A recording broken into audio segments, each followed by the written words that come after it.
wonderful, wonderful day I will never forget.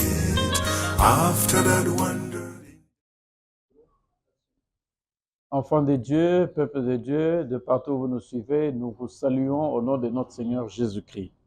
Vous êtes en train de suivre la vigile matinale, ce moment privilégié de chaque jour. Quand vous vous réveillez, ne commencez pas par autre chose, la parole matinale est là. Suivez cette méditation matinale et priez avec nous. Bien sûr, nous sommes en train de vous amener à prendre un moment le matin, à suivre la parole de Dieu et à prier.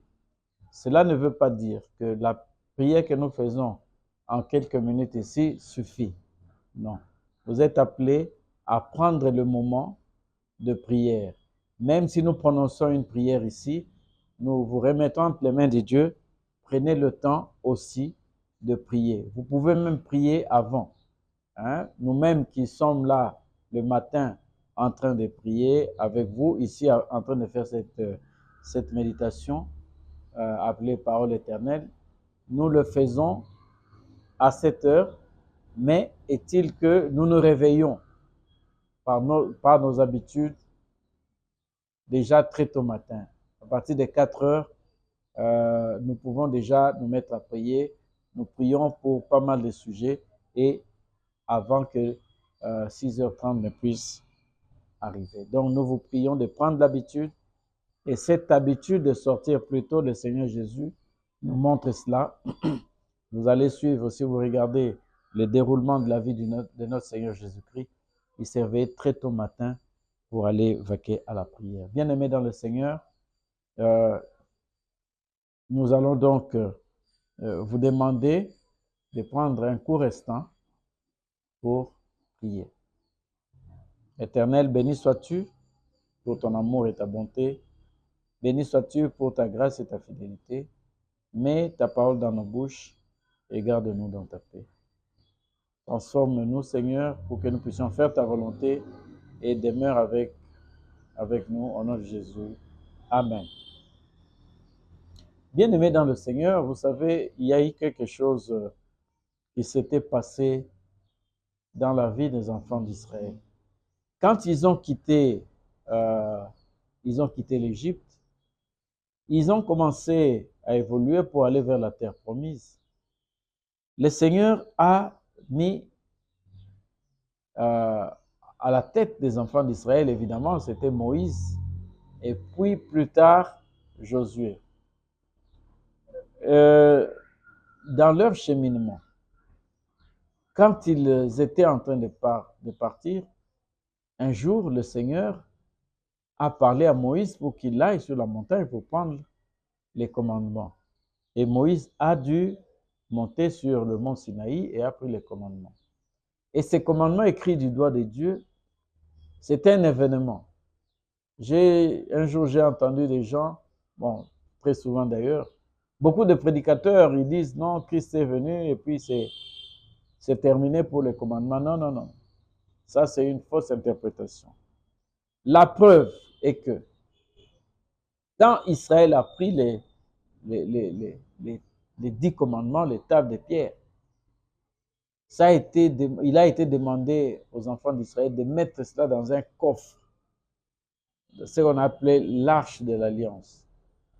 L'arche de l'alliance était dedans, était là-bas avec les enfants d'Israël. Ils ont mis dedans donc les 10 commandements. Et ils portaient l'arche de l'alliance. Les enfants d'Israël ont porté l'arche de l'alliance durant leur cheminement. Et plus tard, le Seigneur va demander aux Israélites de faire ce qu'on appelle le tabernacle. Le tabernacle, donc, c'est un ensemble. Chaque fois que les Israélites arrivaient à un endroit, d'abord, ils ont construit ce tabernacle. Vous allez trouver cela dans Exode chapitre 26. Exode chapitre 26. Vous allez voir que le Seigneur donne une instruction. Il donne une instruction aux enfants d'Israël à travers Moïse. Il dit, vous allez faire le tabernacle selon le modèle selon le modèle que je t'ai montré sur la montagne. Le tabernacle, c'était un ensemble d'équipements, à commencer par les rideaux, à commencer par certains ustensiles, qui tous, à la longue, nous avons découvert que l'évangile dans son entièreté est donné à travers ce tabernacle, à travers ce sanctuaire. Il y avait le rideau extérieur, il y avait la porte. Et quand quelqu'un entrait dans cette porte, il y avait la partie qu'on appelle le parvis. Et là, il y avait aussi ce qu'on appelle la cuve d'airain où il y avait de l'eau. Il y avait un endroit pour le sacrifice. Il y avait, ce sont des choses qui étaient évidemment là-bas dès l'entrée. Et puis quand on entrait dans le lieu très saint, il y avait aussi une table pour le pain de proposition, il y avait les chandeliers, il y avait un certain nombre de choses qui étaient aussi dans les lieux saints. Mais après le rideau, parce qu'il y avait le premier rideau, il y avait le deuxième. Et le deuxième rideau, après le premier rideau, il y avait tous les chandeliers et autres, pour passer dans l'autre chambre. L'autre chambre s'appelait le lieu très saint. Et là, les gens ne pouvaient pas entrer. Ce n'est pas n'importe quel prêtre qui pouvait entrer là-bas, si ce n'est le souverain sacrificateur. En d'autres termes, le grand prêtre. C'est lui qui avait le droit d'entrer là-bas. Et il n'entrait pas tous les jours. Il entrait une fois par an. Bien-aimé dans le Seigneur. Pourquoi nous insistons sur cela? Nous insistons parce que beaucoup d'églises chrétiennes aujourd'hui semblent minimiser. Ils ne parlent même pas du sanctuaire. Ils ne parlent même pas de tous ces éléments dont nous parlons. Le Seigneur est en train de dire à Moïse, Exode chapitre 26 au premier chapitre, premier verset. Qu'est-ce que j'ai dit? Oui. Tu feras le tabernacle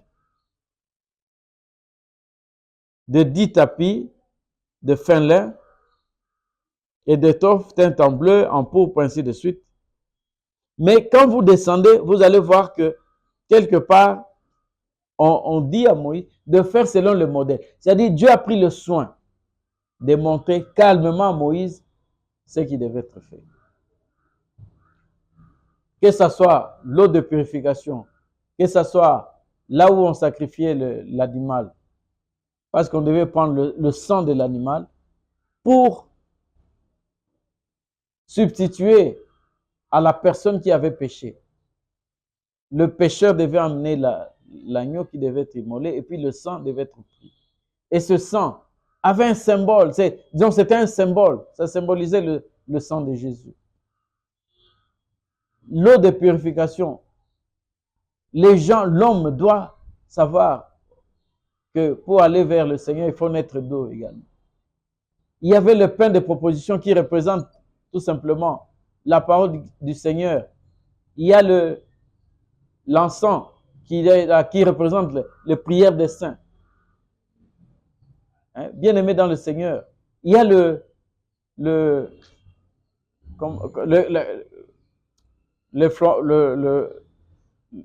truc là où on mettait le feu. Hein? J'ai oublié le terme, excusez-moi. Ça va revenir. Et la lumière, le chandelier d'or, excusez-moi, c'est ça le terme. Le chandelier d'or était là, qui brillait continuellement. Et ça symbolisait tout simplement le Saint-Esprit. Nous ne pouvons pas aujourd'hui parler de l'Évangile sans parler du sanctuaire, sans parler de cela. Parce que le Seigneur avait pris le soin de montrer à Moïse. Sinon, il allait dire seulement aux hommes intelligents, aux hommes sages de l'époque, imaginez quelque chose est fait. Le Seigneur lui-même a été le professeur, le maître. Il a montré à Moïse. Bien-aimé dans le Seigneur. La dernière partie, maintenant là où il y a le lieu très saint, C'est là où nous voulons arriver. Il y avait l'arche de l'Alliance. L'arche de l'Alliance que les Israélites avaient trimballée durant des années. L'arche d'Alliance où il y avait les 10 commandements. L'arche de l'Alliance, parce que c'était des commandements écrits du doigt de Dieu, contenait donc les 2 tables de pierre. Et là, cette arche de l'Alliance devait être gardée là-bas. Mais au-dessus, il y avait ce qu'on appelle le propitiatoire. Il y avait les chérubins, les anges qui étaient en train de contempler à l'intérieur. Bien-aimés dans le Seigneur, cela représentait le trône de Dieu. Cela représentait le lieu très saint au-dessus, au ciel. Et plus tard, dans le livre d'Apocalypse, Jean est en train de dire, le temple de Dieu fut ouvert dans le ciel et l'arche de son alliance apparut dans le temple. Donc, bien-aimés dans le Seigneur, le modèle que Moïse avait dû faire a été calqué sur le modèle du ciel. Mais j'aimerais revenir sur un point. Le sang de l'animal sacrifié. Le sang de l'animal sacrifié est un élément clé de cette célébration. Bien-aimés, avant que les Égyptiens ne sortent, Dieu va leur dire, prenez du sang. Sacrifiez le sang, sacrifiez l'animal, prenez le sang et mettez sur le linteau des portes. L'ange de la mort qui devait passer, quand il va voir le sang, il va évidemment passer pour que vous ne puissiez pas mourir. Bien-aimés, les enfants d'Israël ont fait cela. Chez eux, il n'y avait pas de mort, mais les Égyptiens sont morts. Ce sang qui symbolisait le sang de l'agneau, le sang de Jésus, c'est ce sang qui, dans le tabernacle, le pécheur devait amener donc un agneau qui devait être immolé. Et c'est le sang qui était pris. Ce sang-là, c'est avec ce sang que le sacrificateur devait entrer dans le lieu saint pour asperger, pour le pardon des péchés de celui qui avait amené l'agneau de Dieu. Qu'est-ce que cela montrait?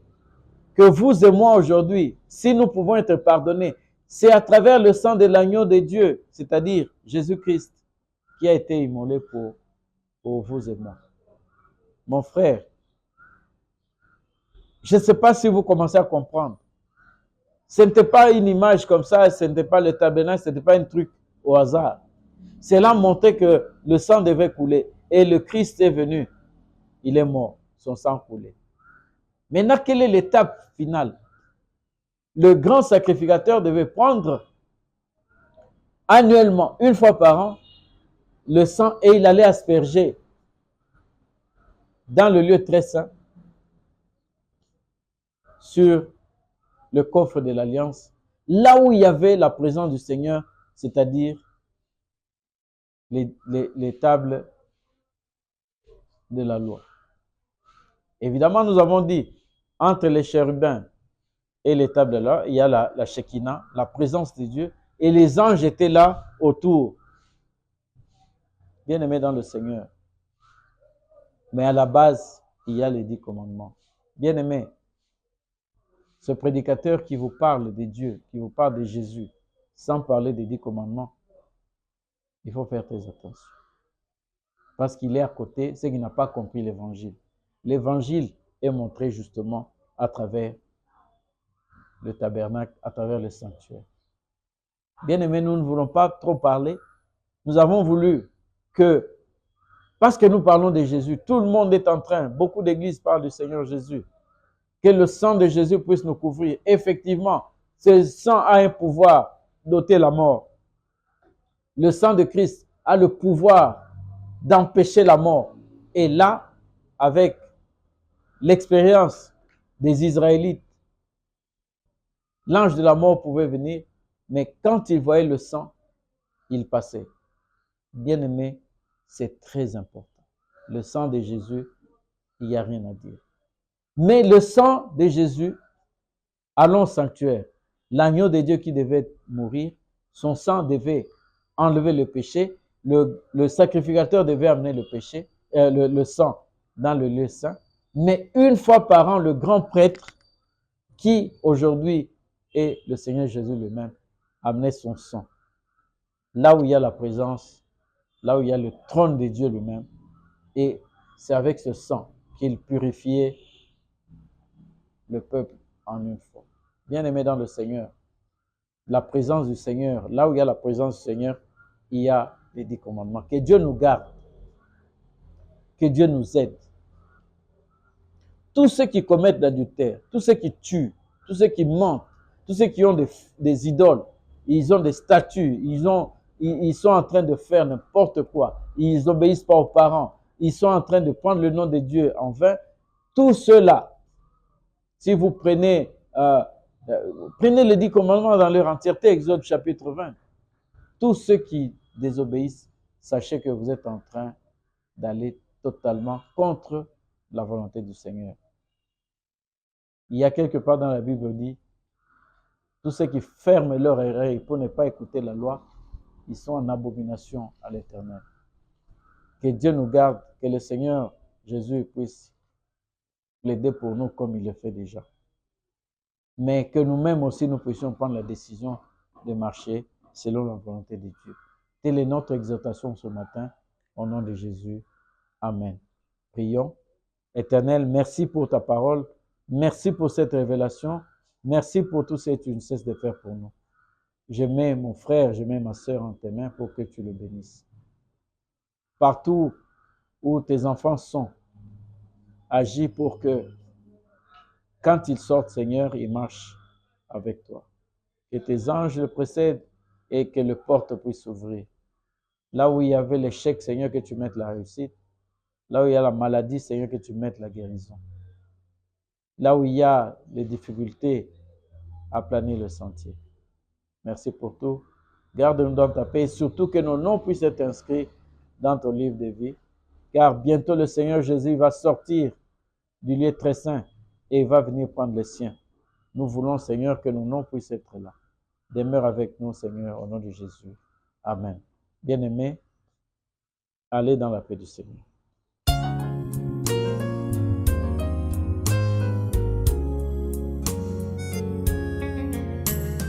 Oh, what a wonderful one.